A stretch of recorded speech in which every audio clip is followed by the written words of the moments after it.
Hello, good morning po. Mayroon kaming ano rito, yung Elantra 16. Pinagbibintangan nila na ano, nasira daw yung clock spring. What? Ngayon, ang problema ni sir, wala siyang mabiling clock spring. Oh no. Ay, pinadala ko rito sa shop para ma-check natin. Ang tinisting ko yung clock spring niya. Ito yung linya niya sa ilalim. Okay naman, buo naman. Oh yeah. Tapos nung bumili raw siya ng busina, yung pinalitan yung sa alarm, yung nag-iisa doon sa may gilid doon. Ayun, namin yung linya. Patay yung linya niya, pero yung clock spring niya buo.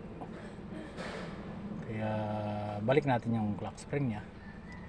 Kasi hindi naman siya putol. Hindi naman siya sira.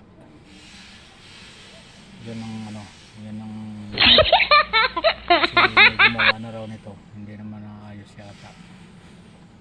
Kaya sabi ko dalhin dito para ma-testing.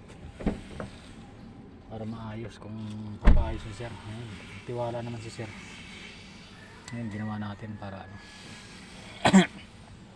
Okay, hanggang dito na lang po. Balik na natin para masubukan kung okay na o hindi.